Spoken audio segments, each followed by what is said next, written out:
कवितावली उत्तरकांड में नाम विश्वास नामक शीर्षक से तुलसीदास जी ने जो पद लिखा है वो इस प्रकार है। स्वार्थ को साजू न समाजू परमार्थ को, मोसो दगाबाज दूसरो न जगजाल है। के न आयो करो न करोंगो करतूती भली, लिखी न वीरंची हूँ भलाई भली भाल है। शब्दार्थ देख लेते हैं। जिस प्रकार विनय पत्रिका में तुलसीदास जी ने अपने विनय की बात की थी, उसी प्रकार से विनय पूर्ण तरीके से कवितावली में भी तुलसीदास जी अपने आप को भगवान राम के सामने बिल्कुल छोटा बताते हैं। विनय पत्रिका में जैसे वे कहते हैं, मोसो कौन सो छोटो, तुम सो कौन, तुम सो बड़ो कौन। उसी प्रकार से इसमें भी कवितावली में भी अपने आप को बिल्कुल दगाबाज बताते हैं, बिल्कुल हीन बताते हैं, तुच्छ बताते हैं और उसके साथ ही साथ अपने कार्यों की, अपने करतूतों की बात करते हैं। एक साधारण जीव के रूप में या हम मनुष्यों के रूप में भी ये कह सकते हैं, किसी जीवात्मा के लिए कहा ये भी मान सकते हैं। और तुलसीदास भगवान राम के सामने स्वयं को भी छोटा मानते हैं, इसमें भी कोई दो राय नहीं है। तो क्या कहते हैं, साजू यानी सामान, स्वार्थ को साजू यानी स्वार्थ का सामान, और जगजाल यानी विश्व ब्रह्मांड जगजाल, करतूती भली यानी सुकर्म, और भाल यानी भाग्य, भाल भाल यानी भाग्य, और वीरंची यानी ब्रह्मा जिन्होंने इस संसार की रचना की। तो यहाँ पर तुलसीदास जी क्या कहते हैं, तुलसीदास जी कहते हैं कि स्वार्थ को साजू न समाजू परमार्थ को, यानी तुलसीदास कहते हैं कि मैंने न तो स्वार्थ का सामान तैयार किया और न ही परमार्थ की सामग्री मेरे पास है, और मोसो दगाबाज दूसरो न जगजाल है। यानी इस संपूर्ण विश्व ब्रह्मांड में वे कहते हैं कि मेरे समान कोई दूसरा दगाबाज नहीं है, अर्थात मैं जगत में सबसे बड़ा दगाबाज हूँ। के न आयो करो न करोंगो करतूती भली, यानी मैंने आज तक कोई सुकर्म न किया है, न कर रहा हूं और न करूंगा। यानी तुलसीदास जी कहते हैं कि मैं ऐसा नीच व्यक्ति हूं जो कि जिसने आज तक न तो कोई सुकर्म या भला कार्य किया है, न अब कर रहा हूं और न आगे करूंगा। आगे वे कहते हैं, लिखी न वीरंजी हूँ भलाई भली भाल है। यानी तुलसीदास जी कहते हैं कि मेरे भाग्य में ब्रह्मा जी ने किसी प्रकार की कोई भलाई लिखी ही नहीं है, अर्थात मैं मेरे भाग्य में किसी का भला करना तो लिखा हुआ ही नहीं है या भलाई लिखी हुई ही नहीं है। तो सीधा सा अर्थ है, कर लेते हैं। तुलसीदास कहते हैं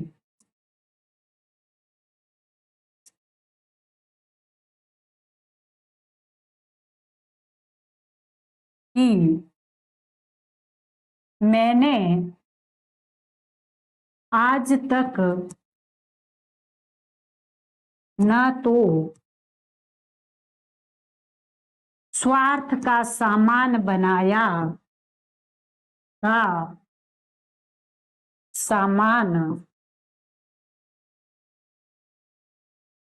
बनाया, न परमार्थ की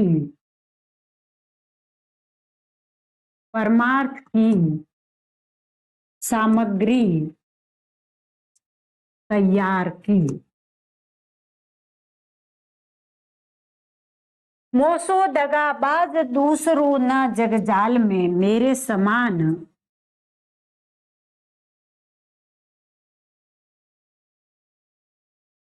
दगाबाज इस विश्व ब्रह्मांड में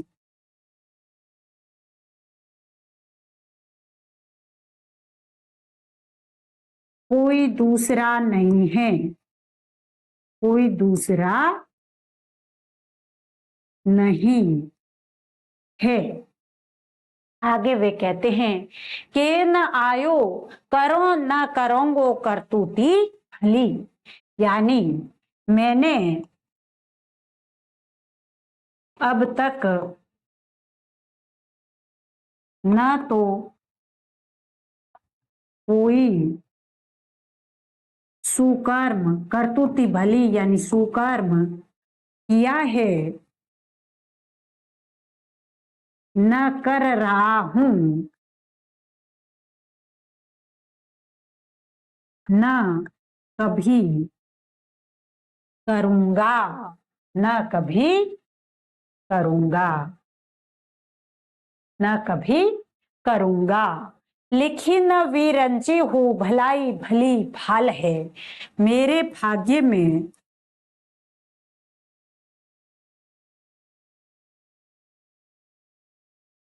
ब्रह्मा ने भलाई तो लिखी ही नहीं है, मेरे भाग्य में ब्रह्मा ने भलाई तो लिखी ही नहीं है। आगे वे कहते हैं रावरी शपथ राम नाम ही की गति मेरे, यहाँ झूठो झूठो सो तिलोक तिहु काल है, तुलसी को भलो पे तुम्हारे ही किए कृपालु, कीजे न विलंबु बलि पानी भरी खाल है।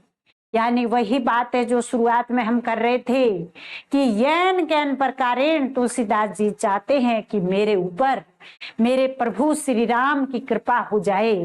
तो वे अपने आप को बहुत बड़ा दगाबाज बताते हैं, सबसे अधिक नीच व्यक्ति बताते हैं, किसी प्रकार का कोई स्वार्थ किया नहीं, कोई परमार्थ किया नहीं, किसी का भला किया नहीं, इस प्रकार से सारी बुराइयां बता देते हैं और कहते हैं कि रावरी यानी आपकी शपथ यानी सौगंध, और यहाँ यानी आपके सामने अर्थात राम के सामने, यहाँ यानी आपके सामने या राम के सामने, बलि यानी बलिहारी जाऊं, आपके ऊपर न्योछावर हो जाऊं, पानी भरी खाल अर्थात पानी से भरी हुई खाल जल्दी सड़ जाती है।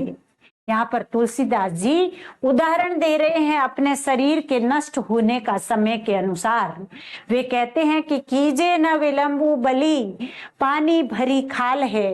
वे कहते हैं कि हे भगवान श्री राम, तुम अब आने में देर न करो, मेरा ये शरीर जो है यह एक पानी से भरी हुई खाल के समान है, जो अधिक दिन तक पड़ी रहने पर सड़ जाती है। अर्थात खाल जो है या चमड़ा जो है अधिक दिनों तक अगर उसमें पानी भरा रह जाए तो वो सड़ जाती है।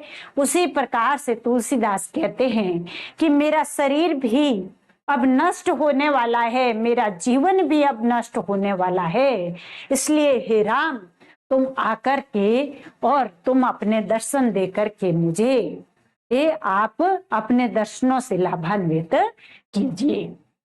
तो यहाँ क्या कहते हैं, रावरी शपथ राम नाम ही की गति मेरे, यानी हे भगवान श्री राम, तुम्हारी शपथ खाकर तुम्हारी सौगंध खाकर कहता हूं कि मेरी गति तो अर्थात मेरा अंतिम लक्ष्य तो मेरी पहुंच तो केवल राम के नाम तक ही है, अर्थात राम के चरणों में ही मेरी गति है। यहाँ झूठो झूठो सोती लोक तिहु काल है, यानी मैं तो राम के सामने झूठा हो रहा हूँ, यानी राम के सामने मैं झूठा हो रहा हूँ, तो फिर संपूर्ण जगत में अर्थात तीनों लोकों में झूठा साबित हो रहा हूँ और तीनों कालों में भी झूठा साबित हो रहा हूँ। तुलसी को भलो पे तुम्हारे ही किए कृपालु, यानी आगे तुलसीदास कहते हैं कि हे प्रभु तुलसीदास का भला तो केवल तुम्हारी कृपा से ही हो सकता है, इसके अलावा ऐसा कोई रास्ता नहीं। तुम्हारी कृपा के अलावा मेरा भला हो सके। और कीजे ना विलंबु बलि पानी भरी खाल है। इसका अर्थ तो इस प्रकार है कि हे प्रभु, तुम अब आने में विलंब ना करो, क्योंकि मेरा यह जीवन पानी से भरी हुई उस खाल के समान हो चुका है, जो अधिक दिनों तक रहने से, पानी से भरी रहने के कारण सड़ जाती है। वैसे ही आपके नाम के बिना या आपके बिना मेरा जीवन नष्ट हो जाएगा। तो अर्थ करते हैं, तुलसीदास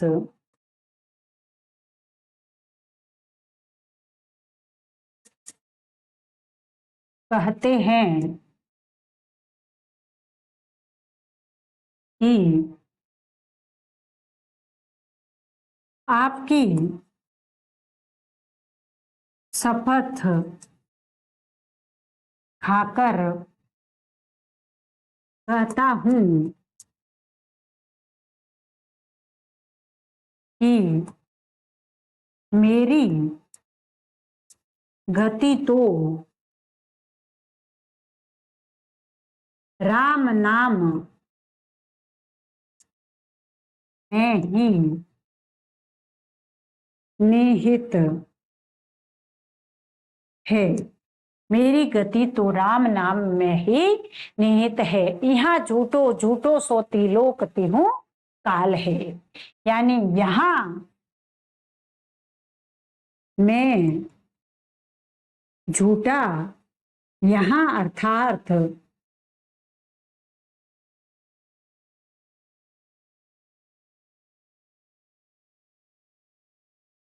राम के सामने झूठा हूं तो झूठा हूं तो तीनों लोकों एवं तीनों ही कालों में झूठा ही रहूंगा। झूठा ही रहूंगा। अगर मैं यहाँ झूठा हूं तो तीनों लोकों और तीनों कालों में झूठा रहूंगा। तुलसी को भलो बे तुम्हारे ही किए कृपालु। हे कृपालु श्री राम, तुलसीदास का भला तो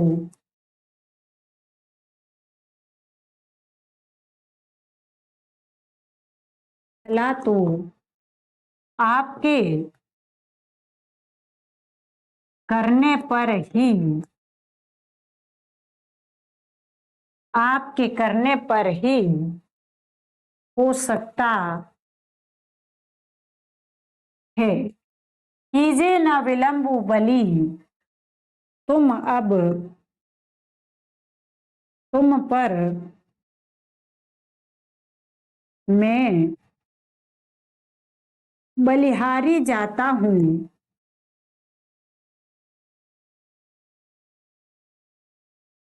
तुम अब विलंब ना करो, विलंब ना करो, क्योंकि जिस प्रकार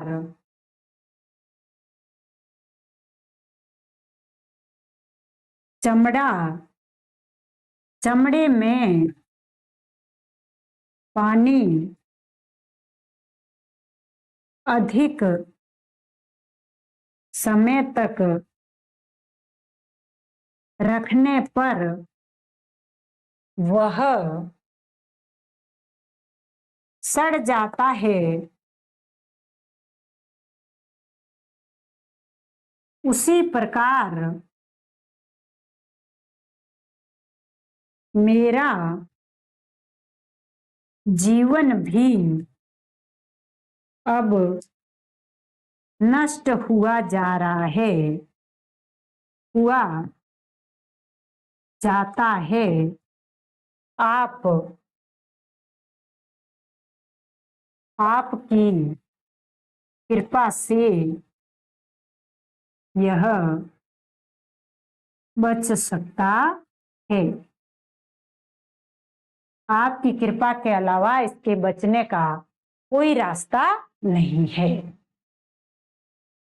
अगला पद है, राग को न साजू न विरागू, जोग जाग जिय काया नहीं, ठाड़ी तेत ठाठी बो कू ठाट को, मनोराजू करत अकाजू भयो आजू लगी, चाहे चारू चीर पे लहे न टूक टाट को। राग यानी सांसारिक सुख भोग की सामग्री। राग यानी राग को साजू यानी सांसारिक सुख भोग की सामग्री, न विरागो यानी वैराग्य की सामग्री भी नहीं, और जोग जाग जिय, जोग जाग यानी योग एवं यज्ञ, यज्ञ जिसके द्वारा पुण्य प्राप्त किए जाते थे। तो जोग, जोग यानी योग की शक्ति और यज्ञ की शक्ति भी मेरे पास नहीं है। जिय यानी जी, जी या मन। ठाटी बो कु ठाट को यानी कुचाल की ठाट, यानी मेरा जो जीवन है या मेरा जो शरीर है वो तो क्या बन चुका है, कुचालों की ठाट बन चुका है, अर्थात उसमें कुचाले ही कुचाले भरी हुई है। आगे है मनोराजू, मनोराजू यानी मनोराजू करत काजू भयो आजू लगी। मनोराजू यानी वासनाएं जो मन में राज किए रहती है।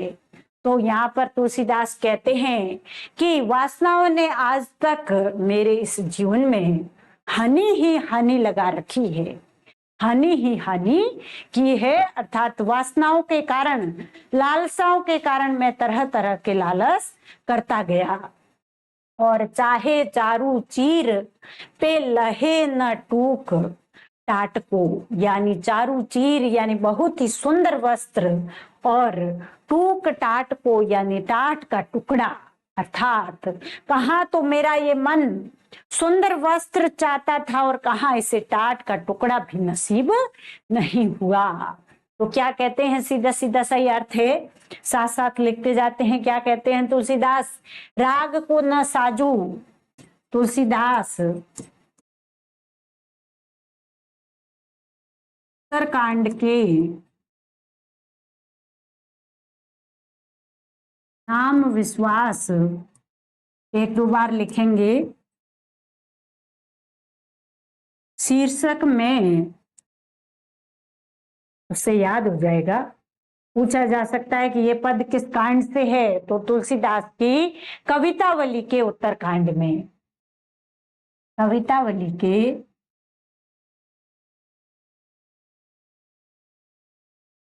उत्तरकांड के नाम विश्वास शीर्षक में, शीर्षक के इस पद में कहते हैं कि राग को न साजू, मेरे पास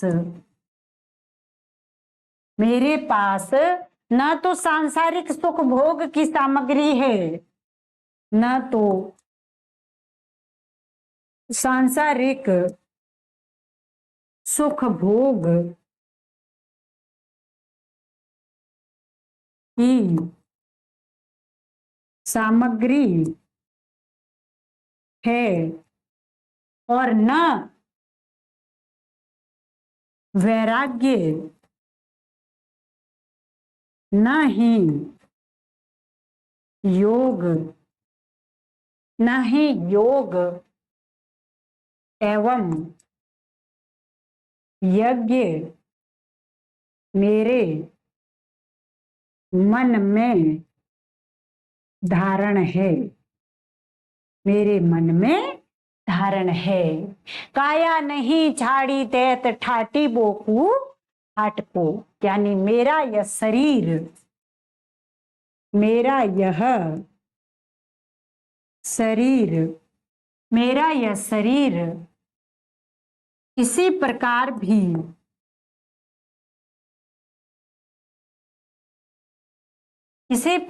भी कुचालों का ठाट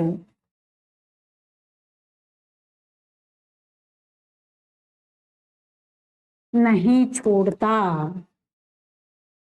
नहीं छोड़ता। कुचालों का जो ठाट है वो मेरा ये शरीर नहीं छोड़ता। मनोराजू करत अकाजू भयो आजू लगी, यानी मेरे मनोराज्य में जो वासनाएं हैं वे आज तक हानि ही करती आई है। अकाजू, अकाजू यानी हानि, हानि ही करती आई है, हानि ही करती आई है। हानि ही हानि करती आई है। चाहे चारू चीर पे लहे न टूक टाट को, यानी यह हमेशा सुंदर वस्त्र, सुंदर वस्त्र की चाह रखता है, चाह रखता है, लेकिन इसे टाट का टुकड़ा भी नहीं मिलता। अर्थात तुलसीदास जी कहते हैं कि मन में वासनाएं या लालसाएं तो बहुत उत्पन्न होती है, लेकिन उन लालसाओं के बदले मिलता कुछ भी नहीं है। आगे कहते हैं, भयो करतारू बड़े कूर को कृपालु, पायो नाम प्रेमु पारसु, हो लालची बराट को, तुलसी बनी है राम रावरे बनाए ना तो, धोबी कैसो कुकरू न घर को न घाट को। क्या कहते हैं कि ये तो राम की कृपा से सब काम हो रहा है, न नहीं तो मैं तो धोबी के कुत्ते के समान था, न घर का और न घाट का। यानी न तो इस लोक में मैंने कुछ अच्छा किया जिससे पार लग जाए, और न उस परलोक को सुधारा जिससे परलोक में जाकर के मुझे ठाठ से रह सकूं मैं। इस प्रकार का कोई कार्य सुधार का मैंने नहीं किया है।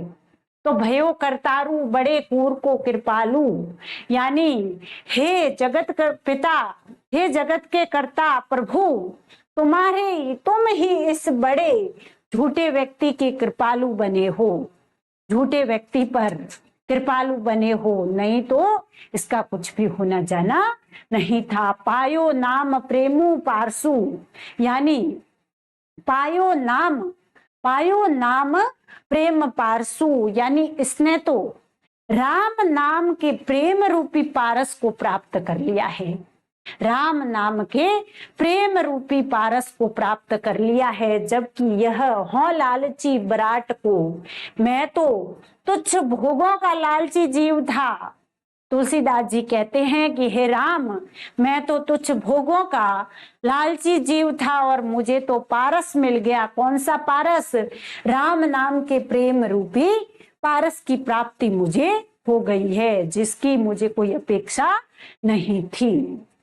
ये तुलसी की महानता है कि वे भगवान राम के सामने अपने को बहुत अधिक छोटा दिखाते हैं। तुलसी बनी है राम रावरे बनाए। तुलसीदास जी कहते हैं कि यह सब जो भगवत नाम प्रेम रूपी पारस मुझे मिला है, ये हे राम तुम्हारी कृपा की वजह से हुआ है। यह सब तुम्हारे बनाने से बात बनी है, नहीं तो मैं तो उस धोबी के कुत्ते के समान था, जो कि न घर का रहता है और न घाट का।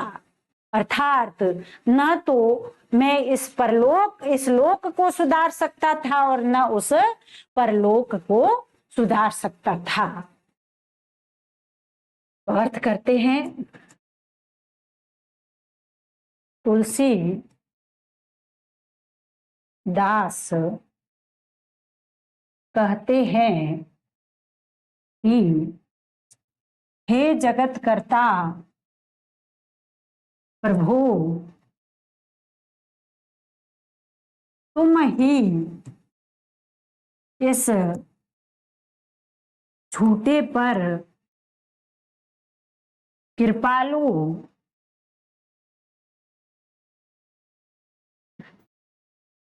हुए हो। पायो नाम प्रेमु पारसु, जिससे इसने राम नाम प्रेम रूपी पारस पा लिया, पारस पा लिया है, जो कि हो लालची बराट को, जो कि नहीं तो, या ऐसे लिख सकते हैं, नहीं तो मैं तुच्छ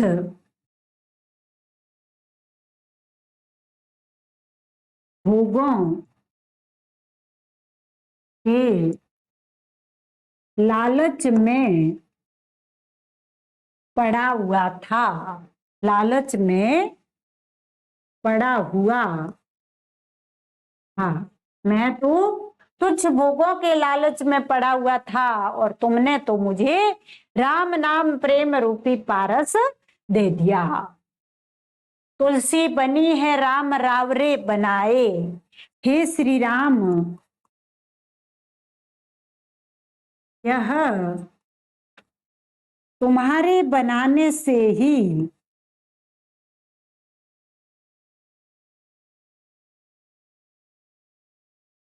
बन पाई है।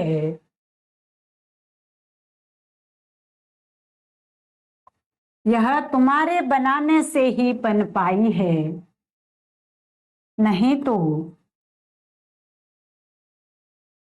मैं उस धोबी के कुत्ते के समान था, कुत्ते के समान था, जो न घर का रहता है न घाट का, न घर का रहता है न घाट का, अर्थात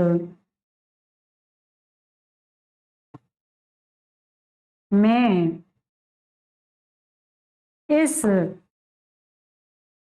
लोक को, मैं न इस लोक को सुधार सकता था, न उस पर लोक को। तो सीधा सा यहाँ पर अगर हम देखें तो नाम प्रेम पारसु, इसमें रूपक अलंकार है, सीधा सीधा दिखाई दे तो ही हमें अलंकार पकड़ना है, बाकी ठूंसे हुए अलंकार पूछे नहीं जाते। सीधा सा अलंकार दिखाई दे रहा है तो असंगत वाले कथन में अलंकार को पूछा जा सकता है और हम उसको बड़ी आसानी से सही कर सकते हैं।